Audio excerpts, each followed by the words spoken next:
One second.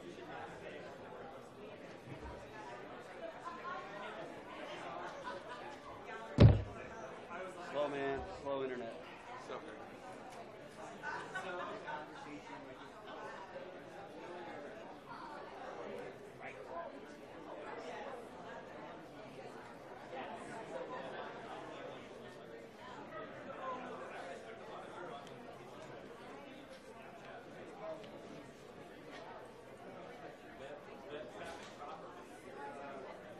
Refresh it to see if it's on. Yeah. All right, you ready? Let me change the headline. Huh? I'm going to change the headline. Okay. It still says Elizabeth Warren. All right, go ahead. So let people know what you're. Oh, are we live? Well, we're live. You can see it. We're live. Right? Point.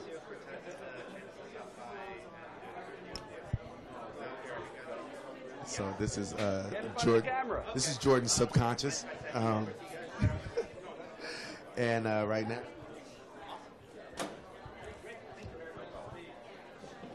this is Ty. So right now, why is your hair cut off? Oh, it's off. Right now we are. Can't see me, but right now we are putting some things together. We're getting live, so we're like two. I don't have a publisher or a social media person today. So we're just getting things together. But we're always wearing three hats. It's minor. It's minor to majors like us, so it's okay. We can get that done. You good? Huh? All right, perfect. So we are live. We're on Facebook too? We're about to go live right now. So, Hey, when this is good, get him on the phone. go. Hey, it's Jordan with TYT Politics, day 3 at Netroots Nation, Atlanta, Georgia. Little interesting morning. I'll tell you all those things in a minute. Myself, Ty, have been here for 2.5 days. If you want to see our content, go to youtube.com/TYTpolitics. We're going to be live today on Facebook. We're going to be live on YouTube. A few housekeeping notes. Number one, I've seen a lot of comments, Jordan, stop looking at your phone during interviews. The reason I'm looking at my phone is not to tweet or Tinder. It's because I'm also, while I'm interviewing people, kind of doing the social media right now and some of the other things. And I'm also booking other interviews while I'm live. Such is the realities of doing many different jobs. TYT just got 20 million, so hopefully we'll be able to get some help. Anyway, so I'm not trying to be rude to the people. I'm paying attention. It's just I'm doing many different things at once. Secondly, we did an interview the other day, the first day, with a woman named Latoya Jones. She ran for DNC chair, DNC vice chair. Nice young African-American woman. I thought it was a good interview. We kind of sparred and debated on a few things. She has more of a traditional Democratic Party mentality compared to my radical, let's burn the village down to create a new mansion type of mentality. With that said, it's a nice woman. I thought she was smart. I just disagree with her. I saw some really disgusting comments. I don't tend to delete comments under our YouTube because I'd be deleting all day. But I don't need to tell you what the comments were, but they were slurs and stuff that I don't associate with, Ty doesn't associate with, TYT doesn't associate with. So for anybody, I don't care if it's Latoya, anybody else, if I interview an African American, if I interview a indigenous person, an Asian person, an LGBT person, an alien, a marshmallow, I don't want your hate. So you could press the unsubscribe button if you're dropping N-words or any of that shit. I don't need your viewership, and I don't want your viewership. I don't care if you agree with someone on camera or not, but if you're progressive, you believe in inclusiveness, you believe in equality, economic, racial, gender, social, all of that. So take your hate to a Trump page. I don't want it. Sorry, just keeping it real. She's a nice woman. She's a nice woman. I just don't agree with her, but that's politics and that's life. There's no reason to be lodging those disgusting comments here or anywhere else. So that's it. Anyway, moving on. So this morning, there was a gubernatorial candidate named Stacy Evans, I'm not going to lie to you, I don't know much about her because I don't know Georgia politics. I'm going to interview some people who do know more about her. But she spoke, and there was, I think, a pretty peaceful protest while she was speaking here. A lot of activists were protesting, feeling that she is depicting herself as a progressive running for governor here in Georgia, yet she has done many things that are not progressive. So I'm going to be interviewing the organizers of that protest shortly. I actually think from what the brief amount that I've read, it has parallels to what we're talking about in the entire party nationally. People who claim to be progressive, but their records are more towards corporate power and pleasing their donors and privatization. So a few minutes from now, I'll be interviewing the organizers of that protest. It happened pretty early on during the morning speeches. I would say, I don't know, a few dozen protesters. Moving on, I felt Ben Jealous spoke. He's running for governor of Maryland. And then Senator Elizabeth Warren spoke. So Ben Jealous struck a lot of the same themes he's been saying on the campaign trail. I will put the disclaimer that I have not heard all the speeches, so I can only tell you from the speeches that I have heard, his was the first one I heard where an official kind of, a candidate really took on the Democratic Party too.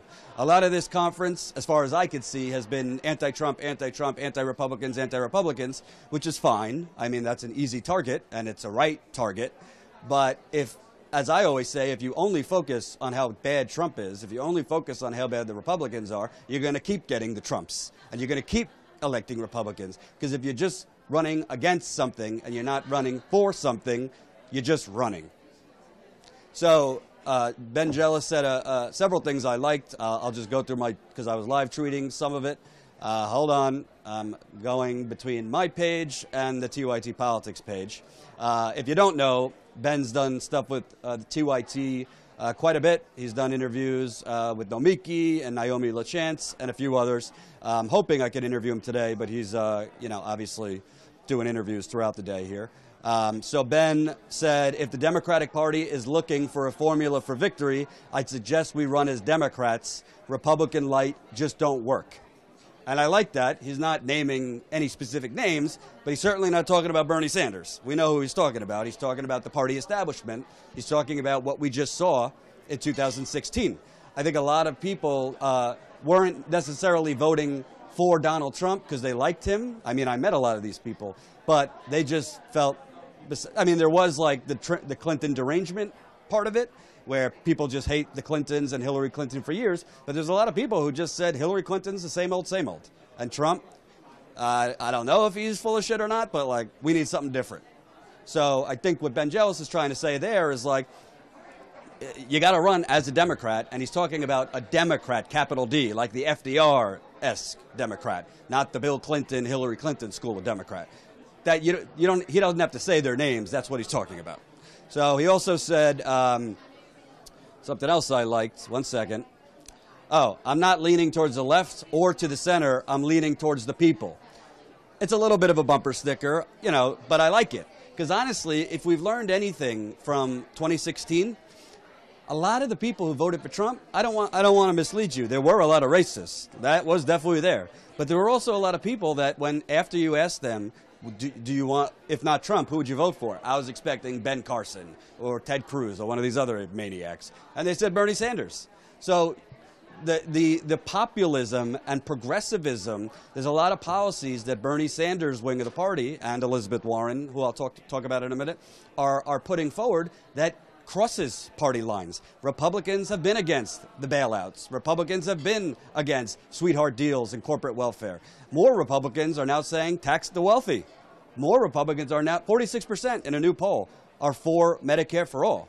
So I like what Ben's saying, like left, center, I'm going towards the people. I mean, I think his policy proposals are towards the left.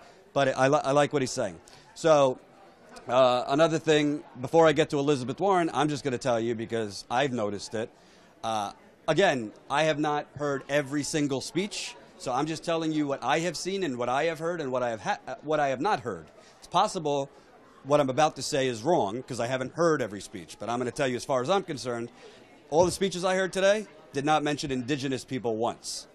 which is a crime considering what just happened in North Dakota, and which is very, very narrow-minded of the Democratic Party. I don't know if it's intentional, but it's definitely negligent. When you're talking, I mean, this conference has rightly talked about African Americans, LGBT, Asian Americans, transgender, all minorities and people who don't have as much of a voice. So not mentioning indigenous people after Standing Rock and the threats they're under President Trump. It's not just the pipelines. It's trying to seize reservations. It's trying to drill on Native American reservations. The mining that is going on all over this country on top of Native American land. So I got to tell you, bad on the Democratic Party if they don't get their act together, because there's a reason thousands and thousands and thousands and thousands of people seized on North Dakota for months, and hundreds of thousands around the world supported the No DAPO movement. So that needs to be part of the Democratic Party plank, if you ask me. And so far, I haven't seen a panel on indigenous movement or rights, and I haven't heard anything about it in the speeches. So just putting that out there. And on to the main event, which was Elizabeth Warren this morning. You know, I'm going to be honest with you. As I've always said, I kind of have mixed feelings with Elizabeth Warren, because if you give me the choice between Elizabeth Warren and Donald Trump, there is no choice. I will be knocking on doors for Elizabeth Warren. That's that. If you don't like it, sorry, you're crazy. I mean, there is no contest between Elizabeth Warren and Donald Trump. With that said, I have made it clear, and some of my colleagues have made it clear, that I think Elizabeth Warren, whether it was the wrong political calculation or just political cowardice, if I'm being honest, I think she made the wrong calculation in 2016.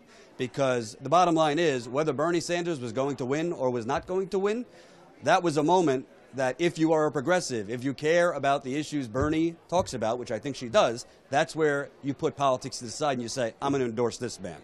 And I'm going to stand there and I'm going to go around the country for this man. And by the way, politically speaking, trust me, if Bernie lost with Elizabeth Warren's endorsement, the Clinton machine would be crawling to them for that endorsement either way. So the fact that she chose to sit it out, I think really perturbed and really made a lot of capital P progressives that I've talked to around the country feel this is not the Elizabeth Warren that I was introduced to in 2012. This is not the Elizabeth Warren that kind of came across as that, like, I don't want to coin John McCain, but that, you know, the straight-talking express or whatever. This is someone who the biggest political progressive fight of the 21st century sat it out. Now, doesn't make her bad. And I like a lot of her policies. On Wall Street, on economics, I'm with her. I think she has sat out many things she shouldn't have. Because I think what we're seeing on the progressive movement, you can't just be a progressive on one thing if you want to get the millennial vote, if you want to get the older progressive vote, if you want to get the African American vote. I did not hear her say a word when Standing Rock was going on. She literally spoke about it the first time on December 6th, the day President Obama denied the permit. That's not exactly a hard thing to do. She didn't talk about it when people were being brutalized with tear gas, rubber bullets, and all that. Not just her. Nancy Pelosi didn't talk about it. Chuck Schumer didn't talk about it. The party as a whole did not talk about it. And I know because I was there 7 times, and I was monitoring who was saying what. Her speech today, I thought was terrific, if I'm being honest. She had a lot of the populist tone. She also kind of borrowed from Bernie. I heard enough is enough twice. So, you know, why not steal it if it's good? Some other things she said that I liked. Let me get the quotes for you. She actually started out the speech, which I thought was interesting, referencing a New York Times opinion piece from a few weeks ago. I believe it was by Mark Penn.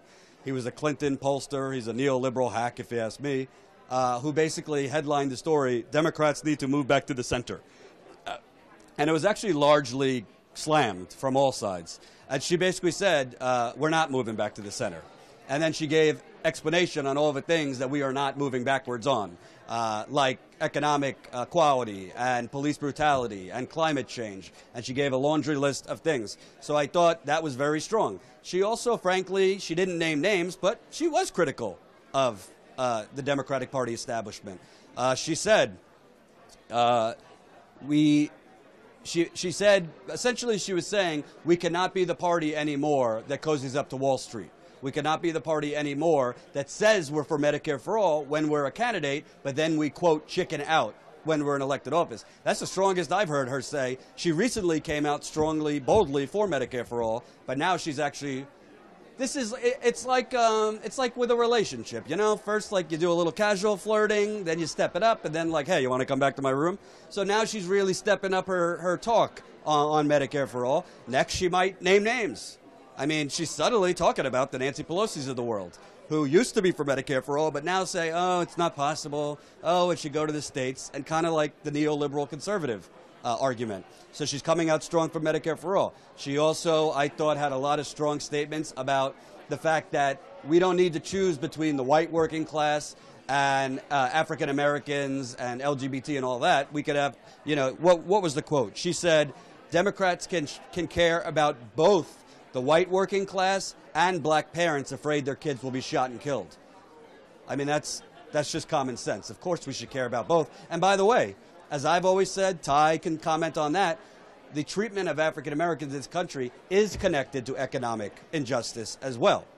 They're not just shooting up African Americans because they're African Americans. They're shooting up people in poor communities that are downtrodden. In Flint, they're not just casually changing the water source in rich communities of white people with money. They're doing it in communities with poor African Americans that don't have lobbyists, that don't have a voice. And then when they actually poison them, the response or non-response, they know they could do it because, oh, it's just poor black people. It's also about economic injustice. So there is no difference between being the party.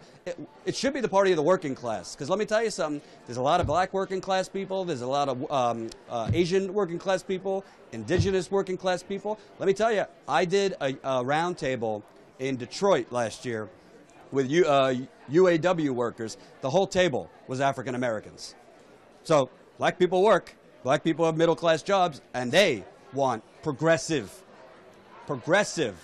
and populist policies. It's not hard. Of course, if I'm African American and my two choices are a raise or make sure my kid doesn't get shot tonight, I'm going to go with the latter. But we should do both.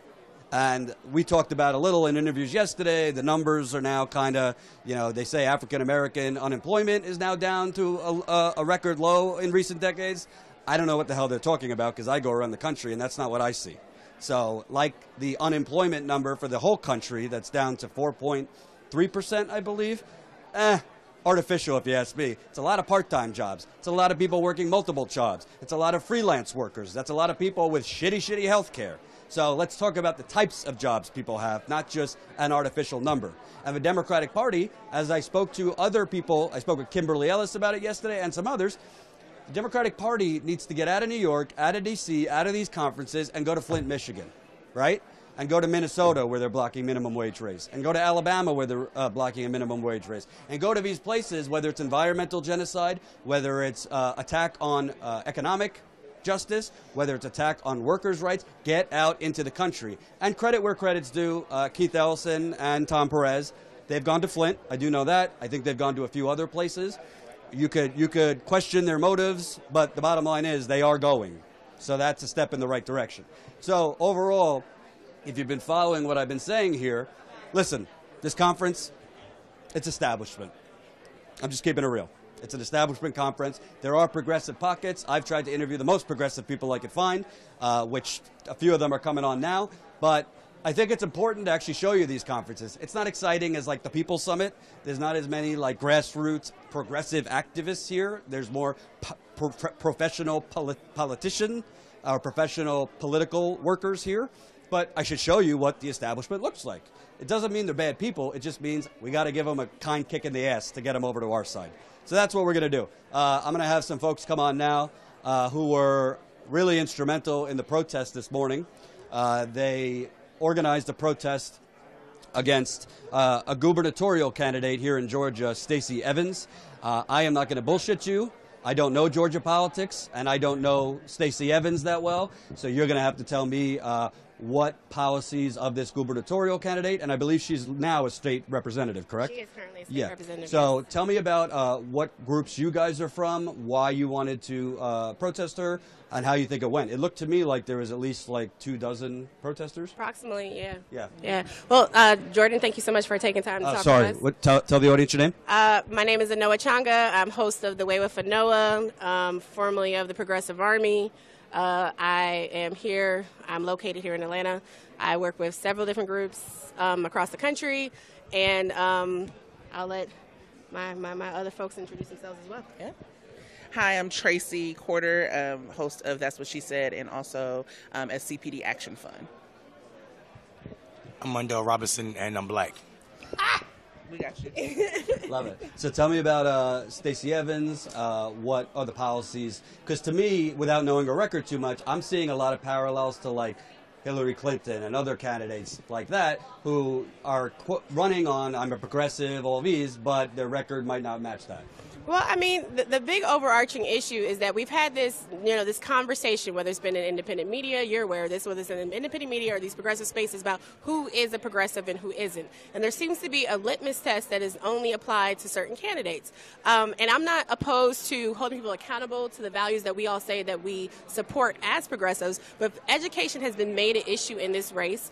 This was not about supporting one candidate over another. This is about the narrative that if you don't support certain things education-wise, then you're not really progressive. Well, in this case, we have a candidate who was added, to the last minute to be fair or whatever they did, who has these, problematic issues in terms of privatization, in terms of school vouchers. These are things that many of us have shut down talks about Cory Booker for. So if we're going to say that Cory Booker is not a progressive because of these issues, how can we then say, oh, but Stacy Evans gets a pass? Like, that's not okay. Like, what I encourage folks to do is, if we're saying that we have these values, if we're saying that this is important at the most progressive, largest gathering in the country, then we need to hold to that consistently across the board. So right now, we have a national movement of education equity, education funding equity, education as a whole, saving our schools. We have black and brown schools, poor schools being decimated across the country, whether it's in Chicago with Rahm Emanuel. We've seen all down in Louisiana. We've seen what privatization, we've seen what school closures do to our communities. So no, we can't just sit there and say, oh, but we're all progressives or we're all Democrats and just smile and bear and grin it. Like, this is a very real issue that needs to be addressed and needs to be discussed. So I understand folks don't like moments of discomfort, but the only way that we can improve and be better as a progressive movement is if we work through this and move forward. And her shouting hope over us was a problem, because that refers to the Hope Scholarship, which is one of the major criticisms that they have of her opponent, Stacey Abrams, which, again, I don't have a problem with criticism and critique of candidates. That's fine. But there's been a lot of it of one candidate and not of the other at all. Just so my audience understands. So Stacy Evans has supported privatizing schools, school vouchers, those kinds of things. And that was the handout that was passed out earlier to show parallels. Like, folks have made a big deal about how, again, using Cory Booker as an example, since that's someone that has been used in Democratic spaces, progressive spaces, as being close to Betsy DeVos, as we're talking about this national effort against policies coming down from the Trump administration, et cetera. Well, we have someone here in Georgia who was put on a stage as a progressive today who also has those same policies and leanings. So if we're going to make education an issue here in Georgia, then we got to actually dig in deep. We can't say, okay, well, she did this on Hope, which is, a scholarship fund for college. But, we're not talking about college readiness. We're not talking about her stance on issues pertaining to K through 12 or pre-K. We can't expect children to go to college and not have the actual support on the ground level for that to happen. We have to have these conversations, and ignoring people's support for school vouchers because Trump is bad is a really bad strategy. And that whole Trump is bad strategy just lost the Georgia 6 race down here. So we need to do better. We need to demand better. It lost the country. You're right. And it doesn't happen by sitting here smiling and doing the respectability thing. I wanna ask you next. So we'll get back to Stacy Evans in a minute, but I think broader, you hit on a point that's interesting, because whether it was the Democratic National Convention last year or after, the Democratic establishment by and large saying, you guys need to fall in line, you guys are, you're helping Trump, or you guys, stop the purity, stop this, and we're hearing it now. Yep. To me, that's exactly what alienated Bernie Sanders voters I from think even considering Hillary Clinton after.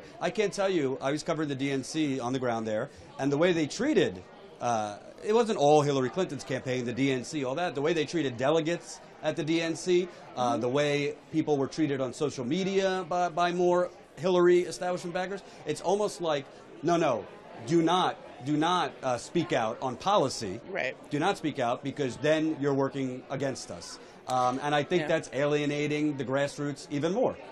I mean, I think that one of the things that we do is compartmentalize oppression, right? And we say, Bernie bros, for example, oh, you're Don't point sexist. at me. Well, I mean, not you.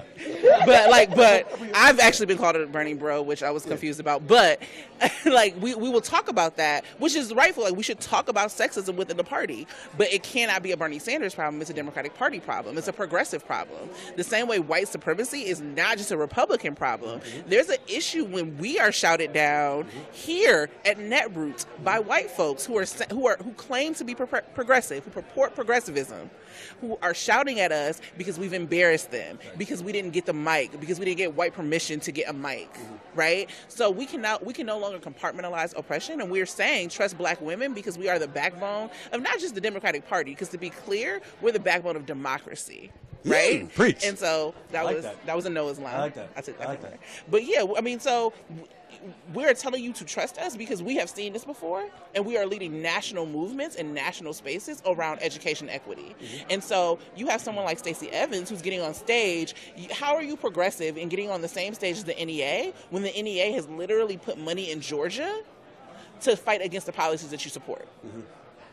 You know, also, what I don't understand, maybe you can help me out, this isn't because I'm progressive, this is just because I'm intelligent. Like the Stacy Evans of the world are working against the political wins. She's working against polls. She's working against where the energy's at. Even if you didn't believe in it, if you just wanted to be a smart politician, you would go towards education equity or against privatization, because this is where the most votes are trending. But it seems that the Democratic Party, not just with education privatization, but even with continuing, I mean, Nancy Pelosi literally just hauled in $26 million from the usual suspects so far this year. It just came out. The biggest fundraising haul in 2 years, and that for the Democratic Party, and that's after we just lost an election that we outspent them 2-1. It seems like they're still focusing on the same way of doing things and kind of this neoliberal centrist borderline conservatism, rather than just, oh wow, I have a progressive army in front of me, maybe we should cater to those policies and those positions. Well, part of the problem is the Democratic Party is led by consultants who make a whole lot of money off of ads. I wish my colleague Nomiki Konst was watching, because she's been railing about this for months. Well, it didn't just start with Trump or this last election cycle. We've lost over 1,000 seats at the state level. Excuse my voice. So I mean, this is, we know that investing in communities of color is the only way you win national elections. Barack Obama did it twice. He won twice. So I mean, like, you can spend as much money as you want to. If you're not talking to black and brown voters, you're not going to win a national election. And if the party don't learn that, the party's going to go by wayside. But I don't really care about the Democratic Party that much. I do care about people that's claiming to be progressive. Like, that's my thing. Black people, the history of black folk is progressive. The first progressive idea in this country is letting my people go from slavery. That was black women leading. You had Jeff Weaver on a panel talking about a 64 moment.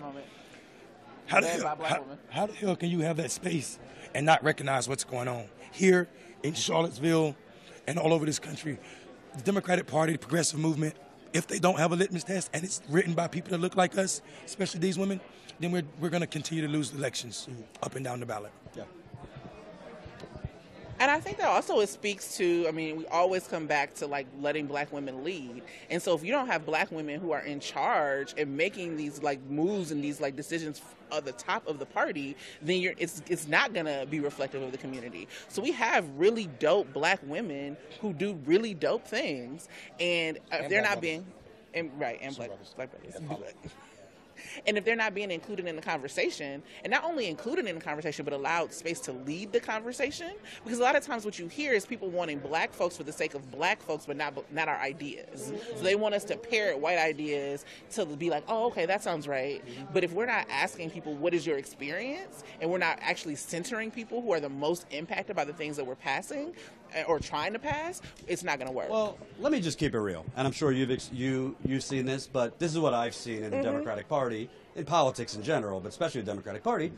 The candidates that want to run for president or governor, a couple of years before, they start going down and hanging out at the churches, and they get to know the pastors, and they get to know the congregations, and they go to award ceremonies, and they go to events for the African American community, and then before the South Carolina primary, they have a plan for African Americans. Then when they get elected, it kind of falls by the backside. I got to be honest, I'm not trying to be condescending because I'm a white person, but I don't think President Obama did enough for the African American community. So I feel like we're still seeing that even at these conferences. There's a lot of parroting of talks about empowering the African American movement, women leading these things, but I don't see the policies that are backing it up. Well, I mean, to speak to that, I think that is something that we need to fundamentally change the nature of the way we do and engage in politics. I mean, for you covering and being a part of like the outgrowth of what we saw, the progressive movement, political revolution, which really was an extension of so many other movement, spaces and moments that before it, Occupy, Black Lives Matter, climate change, the resurgence of anti-war movement activity, after Iraq and Afghanistan. I mean, we need to engage differently, but we also need to be year-round us, not demanding that the Democrats or whomever, even the Green Party, we should not be demanding these parties be the ones who lead us. We need to be leading them in innovative strategies for engaging with our communities. And yes, as a black woman, I'm going to talk about black communities, I'm talking about brown communities, but I haven't lived in West Virginia for 7 years. I'm going to talk about Appalachia too, because I recognize the commonality and the thread that goes through all of us when we're talking about different forms of oppression and stuff like that. So if we can't acknowledge that these things are still existing within these spaces, like I appreciate my sister Paula Jean Swearingen, I love you, Paula, for getting on stage when she spoke yesterday and recognizing a struggle that's not necessarily her own, living in a predominantly white state in America. And that's what we need to start building, those alliances and that conversation. But we need to start talking to people, because we've already seen when the West Virginia Democratic Party is a perfect example of selling out the people for the win, only to ultimately lose, with Jim Justice once again reverting back to being a Republican. So we have to be local. Everyone keeps saying be local, but we need to actually train people on what being local means. We got to bring revolution to scale. Right. You know what I'm saying? So we have to work with people to understand how to engage in the process. We have to go and touch and talk to those people who have not been talked to in past cycles. I mean, almost 49%, I think it's like 49% or 40% of black voters did not vote in this last election. Why? It's not because they're ignorant or they don't care. They literally have been left behind. When we look at the American population as a whole, approximately, 49% or so did not vote in an election as a whole. Why? Because nearly half the country has been left out of the process, and we can't engage like that. So I don't need Senator Warren. I don't need, I know folks love Bernie. That's cool. You know what I'm saying? I like Bernie too. But at the same time, this was always about us, and we have to be the leaders that we see through independent media, which uplifts democracy in action itself, through our own individual work. Even if you're showing up at your kid's school or at a school in your community, that is actually making a change. So we need to be engaging in finding ways to bring training to communities. We need to be engaging, finding a way to help organizers on the ground get funding. We need to find a way to help empower the people who are actually going to lead the movements to make the decisions that are going to create the change that we need, instead of waiting that one of these hopefuls for 2020 is going to change it around. Because I agree with you. No president, whether it's President Obama or anyone else, has made some radical change that has uplifted any of us. However, what I will give him credit for was the way in which they organized and engaged people during the campaign. My biggest critique and criticism is that did not carry through. Yeah. But that's also on us, because we didn't hold him accountable. So I know folks get mad at him and other people, but we have to hold them accountable. So I look at examples like what happened down in Jackson, Mississippi with Choke Lake Lumumba and the Jackson Kush plan, and how that was an outgrowth of people's assembly movements. This is the type of thing we need. We need radical listening, radical action being brought to all of our communities. Because otherwise, we're going to have them idiots in Charlottesville taking over. And quite honestly, you being white is not going to save you from them either. I know. I was in Standing Rock getting shot out too. But I also think that we have to talk about it's not just black for black's sake or brown for brown's sake. We actually have to talk about centering people who have the experiences, right? Who are actually directly impacted by the policies that we want to pass and the things that we're talking about. So when we talk about agenda, if we're not centering people, if we're talking about policies around bail reform, if we're not centering the loved ones and the people who are incarcerated, then what are we talking about? I can read a book and talk all day, but I'm not going to come up with anything that's innovative and creative and actually useful as somebody who actually is experiencing this. And so if we're not doing that, which we haven't been, people are going to get left behind. And that's I feel like that's a form of voter suppression. If I don't see myself reflected in democracy, if I see that I've been voting for generations and nothing is really changing for me, that is actually going to suppress my vote. Mm-hmm. And I also think whether it's the Democratic Party knocking on the doors or it's you guys knocking on doors or whomever's knocking on doors, organizing is fine, is good, it's important. But if you don't actually have the policy substance behind it, it only does so much. I'm hearing a lot of conferences like this, about we need to get more local and better organize and share your values and all these kind of things that are very kind of like the side dishes around the plate. But if you're not pushing for Medicare for all, if you're not pushing for free public college, if you're not pushing for education equity, if you're not pushing, someone had a great idea yesterday about universal legal care, which I've never even thought about. I mean, if you're not pushing to kind of remove the welfare reform generation, which still hasn't been remedied. I mean, I could go on and on. If you are not knocking on doors with the right policies that will cross party lines, gender lines, race lines, then you can local organize till you're blue in the face. People need to be moved. I want to say that I like your litany of policies, but I think they're missing something. They're yours. You can't tell communities what they need. You can tell them what you think they need. Mm-hmm. And that's the problem with Democrats and people coming into communities. We try to tell people what we think they need or what's best going to move them without asking people. That's what getting local means to me. When you're organizing local communities, you shouldn't even be in those communities without talking to them. Like, you need to listen. You need to be listening to what the community tell you its need. We can't come in and say you need Medicaid for all and expect people to get behind it. How? When they can't even get their dad out of jail because of a speeding ticket, right? And he can't afford the bail, right? I mean, like, that's the wrong. I think the wrong thing is we keep coming telling people what they need, and that's it don't work. Right. I mean, the Democratic parties and progressives are responsible for low information voters, just like they're responsible for high information voters. Which segment of the population they choose to make low is also a smart decision or a bad decision. Right. And as we can tell, you guys for so long have excluded black and brown people from that high information population. Part of that is because you think the proverbial white people believe that whatever those consultants are telling them, and that's what Democrats spend their money with, progressives, including Bernie. Right? 3 white men walked away with 40% of his $220 million raised. 3 white men. Those 3 white men can't speak to nothing plaguing my community. Not Nathan. And that's part of the problem. Y'all spend y'all money with white consultants and don't listen to us. What do you think of that? I mean, obviously, I agree. And I think that, like, actually, one of the things that you said that was so powerful is we can't go to people and tell them what's best for them. So, like, we have these policies and we have research and we have, all of these things that we can tell people, like, look, this is what you need. But if you are not connecting this policy to everyday struggle, then they don't know. My friend over here, I see him walking. We were on a panel together. And he was saying, we talk about economic anxiety or raising the minimum wage. And no family ever sits around the table and is like, I got some economic anxiety going on right now, and I'm going to really need to raise this minimum wage, right? So $15 an hour sounds great to us, and it's a great policy. But, like, if we're not showing people, not only is $15 an hour a good policy, but it also will raise all the wages around you, and actually having that conversation and sharing information, then people aren't going to be bought into what we're talking about. Right.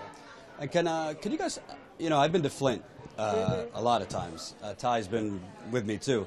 And I think Flint's really a symbol of not only like the controlled demolition of the middle class, but how that really only happens in poor minority communities. You're not seeing these kinds of things happening in, like, the Upper West Side of Manhattan, or really nice communities. And then the non-response. I mean, I've been there 8 times. It's disgraceful what they've done to these people, and now not for those people. It now is in East Chicago, Indiana, another lead crisis where predominantly poor African Americans, Latinos. I mean, I just did an interview. They're still begging to get their homes tested and for medical coverage. And there's a gazillion other, and it's not just water contamination. I mean, you name it. Most of these environmental issues are happening in, like, environmental justice areas. And I don't see, forget the Democratic Party, I just don't see a lot of national leaders talking about this. And that crosses, I mean, if you want people to think you're fighting for them, you need to be in those areas. What are your thoughts? Absolutely. I mean, it's not a sexy issue. It's not something that's going to be easily resolved. It's long term. It's deep. I mean, what Flint has been going on for 3.5 years. 3.5 years now. I mean, like, water is a crisis. I mean, there's so many impacted communities, whether you're talking about coal country, you know what I'm saying, or, like, where I lived in Charleston, West Virginia, we had a chemical spill. Water was not potable or usable for 6 months. I mean, but because of, it impacted also the wealthier, and as well the legislators were in session when it happened, there was some traction there. So it's a completely different when certain people get affected by stuff, how things happen. So I absolutely agree with you about that. But again, going back to, like, what we were talking about, I mean, it's hard because you have communities that have been severely depressed and marginalized for generations. Like, this is something, like, I mean, we talk about this, just to get off topic a little bit, we talk about the topic of reparations. A lot of people are like, oh my God, slavery was so long ago. Cool, I'll give you that, whatever. Let's start talking from the 30s, right? Like, the federal government as well as state and local governments have systematically allowed for divisions to happen within certain communities, have invested in separation, have invested in segregation, have disinvested in infrastructure, which is part of what we're seeing and what happened in Michigan. I mean, the whole situation in Michigan is a mess in general, with these unelected officials who are allowed to make these decisions for massive groups of people, whether it's in the school system or in public works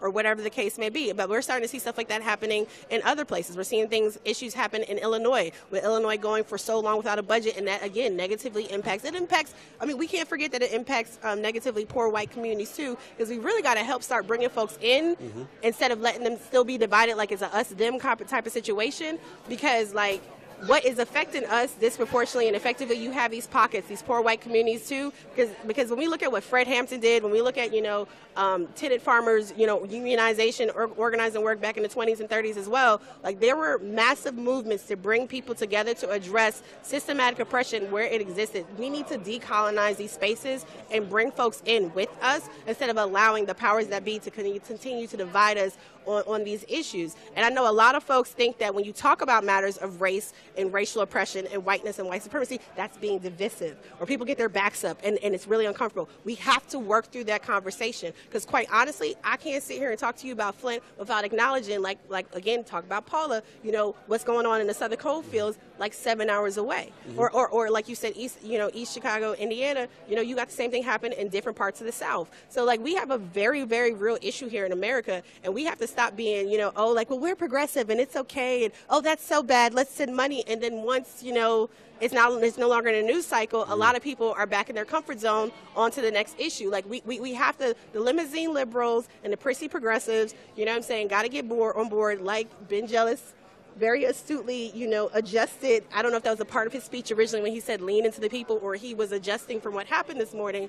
But either way it goes, we have to keep pushing these national leaders to be on point with us, and whether that's showing up and demanding that people listen to the issues, whether we're addressing them on social media or wherever they are, we need to demand that they use their platform. If they want to be in this space as a progressive with us, this is what progressives do. Progressives put it on the line for the people and not for the donors, not for the DNC or whomever. And again, like I said, I'm not concerned about anybody's party. So whether it's the Green Party, there's some stuff that's not very progressive that goes on in Green Party spaces as well. We have to be willing to take everyone to task on the issues and the people that we say that matter. So I absolutely agree with what you're saying about these national issues. And you're right. People are like, oh my God, Flint's still going on? Wow. But we did a town hall a few months ago just because we wanted to make it clear it's still a disaster. Shout out to the shirt. Yeah. Ty has the Flint Lives Matter shirt on. Ty's in the background with a sweet Flint Lives Matter shirt on. 200,000 people watched, and I read comment after comment. I thought this was fixed. because the corporate media only covers Trump's tweets. Well, I mean, that's another problem, right? When we start talking about corporate media, and this is really something I'm very passionate about, the power of independent media in these spaces. Because but for independent media, we would not know about Standing Rock. We would not know about Flint. There are so many different things we would not know about. We wouldn't have seen, because of individual citizen journalists, filming during Ferguson. You know what I'm saying? We wouldn't have known. Filming in Baltimore, we would not have known any of this stuff, what was going on, because the corporate controlled media, shout out to Alexander Nemeth, John McDonald, shout out to some recent research he just did, because breaking it down, we have five major corporate controlled media outlets, and they are, for the most part, all of those five are controlled by basically the same 3 to 4 companies. Like it's not conspiracy talk or whatever, but there's a very real issue the way corporations dictate what information is provided to the people. That's why what you guys do with TYT, what we do with our podcast, and other folks out there who are engaging and actively trying to build powerful, positive, honest narratives, because we got to be clear about that too. We have to have a certain standard about the work we're doing as independent journalists. Like it's very serious that we work and move in these spaces to help inform, educate, and engage, and also lift up the movement and the people doing the work. So you do that with your work. There's so many other people. Nomi does that. So many other people do that work. You know what I'm saying? Ben Dixon, like so many people actually do that with what they're doing, and that's something else we need to do, because a lot of these progressive candidates and stuff, they understand that they're not going to get the attention to talk about these issues the same way if they're on NBC, they're not going to get any time. We saw that with Bernie, right? That's how we saw how powerful independent media really was. Yeah. And if they want to be able to get their message out, they're going to have to come to us and work with us to actually not only win, but have sustainable progressive change that's actually going to last more than our few years in the term. Yeah. Any closing thoughts? You have thoughts. I have lots of thoughts. Yeah. So I just want to give a really quick shout out to something. So CPD, Center for Popular Democracy, BYP 100, and Law for Black Lives just released a Freedom to Thrive report. It's called Reimagining Safety in Our Communities, talking about police spending in 12 different municipalities in comparison to what we spend on services. And so it's really making the case for actually investing in community-owned safety.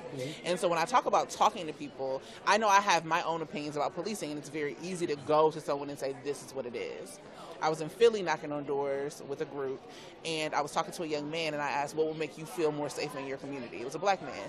And he said, I want more police. And I was like, and it was in my mind, I had to turn it off from being like, are you serious? And actually have a real conversation with him and say, okay, let's talk about that. And we got to the root of what he was saying.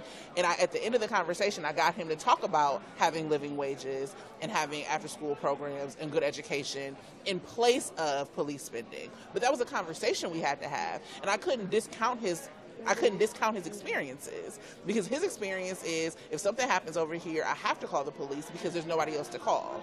And if I would have gone high and mighty and said, well, that's actually not what we should do, then he wouldn't have listened to me. So shout out to CPD, Law for Black Lives, and BYP 100 for that report, and look out for it. I got nothing. And I'll end with this. Might be a little controversial, but I've been known a few times to do that. Listen, like in politics, we need more diversity in the media. I've even said this publicly to my TYT bosses. They just hired a great reporter, Andrew Jones, young African-American guy. But I think we need, because you know what? The bottom line is, even though I have empathy, there's certain things that I can't report on or connect as well as Ty. Sometimes we switch spots and he comes on. And I don't care how it looks. Like yesterday I was talking to someone and the topic went to criminal justice reform and bail reform. This man grew up in Compton. I have never been, accosted by police. I have never been treated that way. Why do I want to do the interview instead of having him do it? Not just African Americans, but we need more LGBT. I'd love to see more indigenous reporters out there. And by the way, there are independent, people that are doing stuff out there that just aren't well known. Right here. And I try to share as many people as I can, but with the issues in this country, and so many of them are at the forefront, African Americans or minorities, and we're going to be a majority minority country sooner than later. We know we're not going to get it from the corporate media. We know we're not going to get that diversity there. And even when you do get that diversity there, sometimes I've seen some establishment voices in that. So, it's not my company, but I just hope overall we could get more diversity in terms of color, economic structure, experiences, and all sorts of things, because that's actually, if my goal is to, I want more woke people. Well, I can woke people to certain things. He could help woke people to other things, but we need more gender, color, economic, in front of the camera, behind the camera. That is what I believe. Why So is that controversial? it's not. Oh, okay. It's I not. was waiting. Oh, well, It's controversial because white people don't want to hear it. That's Right. why. You know it. The same reason we had to do what we did today. Stacy Evans wasn't supposed to be here, just like our blackface ain't supposed to be on TV. yeah. Before I close, Ty, your thought.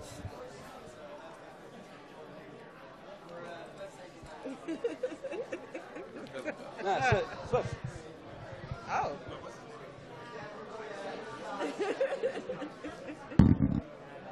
This is like real Jesus. time, like stuff happening. No, It's real time. this is actually not the time. I'm still feeling last night. But no, I agree with everything. I think what you guys were saying is like hella powerful. Like you got to make sure that everyone's involved. I think what you said was kind of stood out to me. Like going in different communities and listening. We do a lot of talking, but you have to listen, because my issue in Compton is different from old boy's issue in Houston or South Carolina or whatever. You know what I'm saying? So politicians, they need to go and listen. The issues that they kind of talk about needs to be based on what they heard from the people, not a talking point or anything like that. You know what I'm saying? So I think that's kind of the first step. It's not about you. It's about the people. And if it's actually about the people, shut the fuck up and listen. Because if that's where your heart is, you know what I'm saying? If your heart is into helping the people, moving the people forward, moving this country forward, then shut the fuck up and listen. And don't be offended. That lady said something. We have just walked in when they were protesting for the. She said something like she got offended by it. She said, "Oh, let me talk." I forgot what she said, but I'm like, what? Why not listen? Listen to what they're saying and then address it instead of trying to ignore it and act like it's not there. That's the whole thing. When we feel like we're not heard, that's offensive. You know what I mean? And you are here. You're obligated as a candidate to answer any question that I put in front of you from your constituents. You know what I'm saying? But that's I have a lot more to say in about 3 hours. But just to follow up real quick with what Ty said, notice, again, Netroots Nation learned about what was going to happen and informed Stacy Evans. So she had prior knowledge that this was going to happen. Elizabeth Warren also had prior knowledge that the DACA protesters, who we do stand in solidarity with, who did stand in solidarity with us this morning, as you noticed from the speeches that took place on the stage, were then Elizabeth Warren's team adopted and learned and took them aside, talked to them, understood their grievances, and then let them have space to address their issues and concerns. That's leadership. Stacey Evans demanding that, hey, I have a right to speak too. I don't disagree, but just because you have free speech to speak does not mean that there is not going to be free speech given back to you in terms of protest, response, and questions and demanding accountability. Right. So, it was very poorly handled, and I understand people, we had people yelling at us about, this is not the time, this is not the place for protest. When is we're the at time? a progressive Right. event. When is the time? You have people in Women's March T-shirts yelling at us. You have the Ossoff team people in shirts yelling at us, and it's like, okay, y'all just lost an election partly because you left 30,000 black voters on the table. So please, let's not talk this. You want to win in Georgia? Come and holler at us, because you could have talked to so many different folks on the ground here who could have told you that Ossoff was going to lose. You could have talked to a lot of people who were going to tell you that. They didn't want to listen. And Stacey Evans has adopted his team, his mentality, and his platform. And that's, I don't know about I won't say his platform entirely, but his team, that mentality, they've all just carried over. So we don't just have an issue with the consultant class in particular. We have an issue with problematic white consultants getting lifted up. What's Robbie Mook doing? Robbie Mook just lost the biggest election in the year. lost the biggest damn election in a year and gets boosted up, right? So we have a real serious problem. So we need to get back to bases. We the people, I mean, don't tell us we're being divisive and we just need to be united. Listen to the issues and let's figure out how we can be really united in the long haul. Yeah. For, you know, I mean, because we really do have this is all real struggle. It's not just defeating Trump. It's not just, oh my God, there are Nazis marching in Charlottesville. That is awful. But we have problems in-house as well, and we got to address that. Right. Like, And when we talk about... No, sorry. No, Mike. And I don't even want to talk after you talking shit. You make me look dumb. Go ahead. No, and one of the things that Stacy said on stage was, are we going to fight each other or are we going to fight Donald Trump? And I want to let you know that black girls are magic, and so we can fight Donald Trump and hold you accountable at the same damn time. And that's what we've always done. Talk that shit. I mean, that's what we've yes, been doing that's since inception. It's like, when is it appropriate, right? You're saying we have free speech. When is it appropriate? Only when it's comfortable for you. Okay. When we're going against Trump. When it's a sanctioned protest. Exactly. No. What are you talking about? We're gonna go against you also if you're not in the right lane. Because the idea is to push you in the right lane. If you want to be about the people. That's the whole thing. It's like you always want to be comfortable. We can shout out, we can interrupt Trump, we can do all that. Absolutely. But when we interrupt you because you out of pocket, then it means something else. Oh, well, we supposed to be together. We are together. That's why I'm telling you, you're in the wrong lane. Scoot your ass over. Absolutely. And let's be And real. resistance has to be white sanctioned, right? Because when we saw people in Ferguson standing up, they were called rioters, they were called looters, they were called all of these names and like this negative connotation when we know that they were actually freedom fighters. But then all of a sudden when Donald Trump is elected and people are doing some of the very same things, all of a sudden now we're part of the resistance. So that is one reason that I adore Kanye West. Think about it. Listen, because it made We sense. don't sanction this shit. It made sense to us, and we cared when he said George Bush didn't care about black people. You know what I'm saying? Okay. You know what I mean? He said because when they were in New Orleans, they were calling black people looters and rioters, and then when you saw a white person doing the same thing, oh, they're trying to survive and things like that. Right. You know what I'm saying? Right. This is the thing. It makes, and that goes to that narrative that black people are these aggressive, sex hungry, whatevers. You know what I'm saying? That stereotype that. Oh, is that me? Well, No comment. So this. Well, I'll just Go say ahead. one thing though. But seriously though, this is history happening. I mean, our movements happen in cycles, right? When you were just talking about black girls on magic, we can fight both.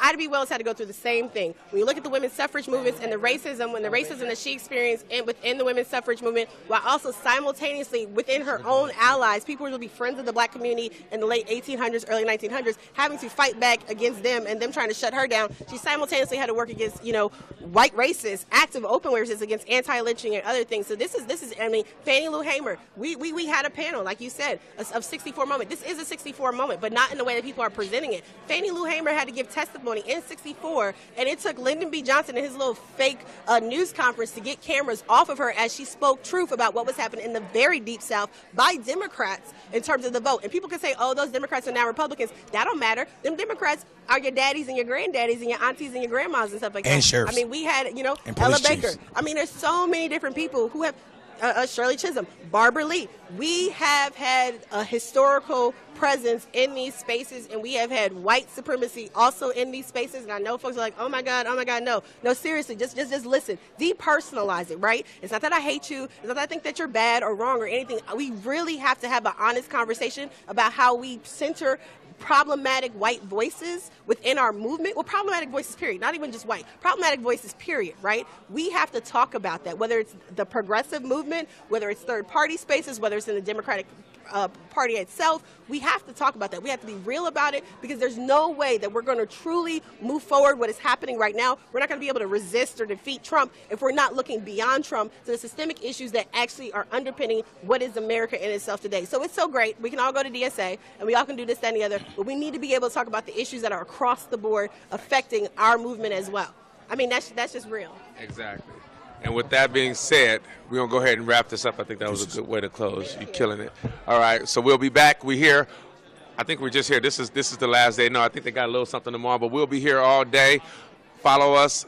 Check us out on TYT Politics on YouTube and Facebook, and we'll see you in a minute.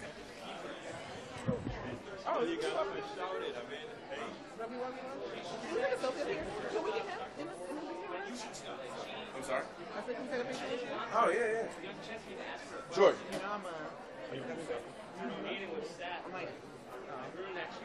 You can take a picture of the audience. Maybe he should be with you because he's at the end. Oh, No. Come behind. Everybody come behind me. I got this. I got the selfie on. Well, what about she has to come behind too? Y'all gotta come down.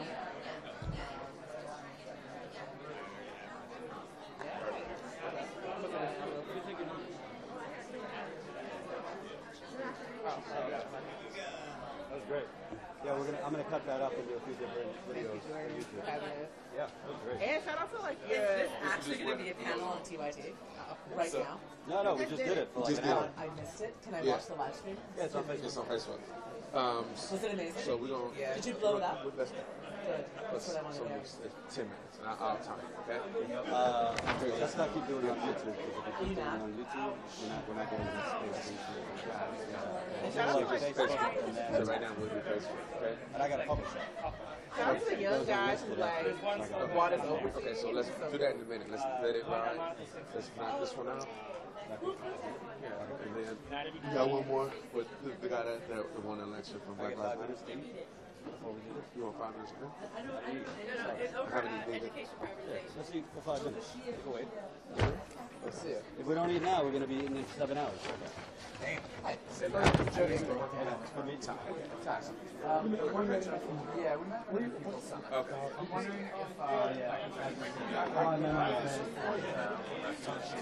Great talking to you. I like your point about you got to listen. Right.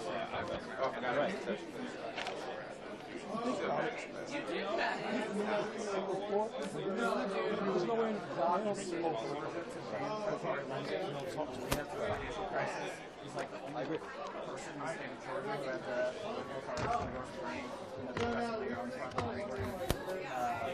Hey, yeah, give me a minute. I'm just going to eat. I haven't had breakfast yet. Absolutely, we can do that. We have this interview right after he takes 5 minutes to eat, and then we'll definitely. We're talking like I would say 2.